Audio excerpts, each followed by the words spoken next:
Hello everyone, আপনার সাথে নতুন একটা তথ্য শেয়ার করলাম। আপনারা সবাই ফোনপে, গুগল পে, পেটিএম সবাই ইউজ করেন, কিন্তু আমি নিজে এখন পর্যন্ত যে তিনখানা যে সেটিং আছে ফোনপে, গুগল পে, পেটিএম, এই তিনটে সেটিং আমার অন করা নেই। চলুন এই তিনটে সেটিং অন করে নিতে হবে, না হলে প্রবলেমটা কী হবে জানেন? ধরুন আপনি রাস্তাঘাটে চলাফেরা করছেন, ধরুন আপনার ফোনটা চুরি হয়ে গেল। হতে পারে যে চোর সে আপনার ফোনের অ্যাক্সেস নিয়ে বা আপনার ফোনপে, গুগল পেতে না আপনার পুরো টাকাটা সাফ করে দিল। তখন কি করবেন? তখন যদি আপনার এই ফোনে এই তিনটে সেটিং যদি আপনি অন করে রাখেন, তখন ওই যে আপনার যে চোর সে কী করবে, আপনার ফোনপে, গুগল পেতে টাকাটা কাটতে পারবে না। কেন? আপনি তিনটে সেটিং অন করে রেখেছেন বলে। তখন ওর পাসওয়ার্ড চাইবে, তখন আপনার ব্যালেন্সটা আপনার কাটতে পারবে না।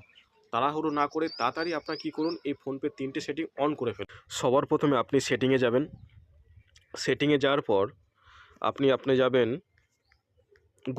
গুগলে যাওয়ার পর আপনি অল সার্ভিসে অন করবেন। অল সার্ভিস অন করার পর আপনি চলে যাবেন অটোফিল গুগলে যাওয়ার পর আপনি যাবেন প্রিফারেন্সে যাওয়ার পর আপনার দেখুন এই তিনটি যে সেটিং আছে, এই তিনটে সেটিংকে আপনাকে অন করে দিতে হবে, ঠিক আছে? তাড়াতাড়ি এই তিনটে সেটিং অন করে দিন, আপনার আর কোনো প্রবলেম নাই, আপনার ফোন সিকিওর হয়ে গেল।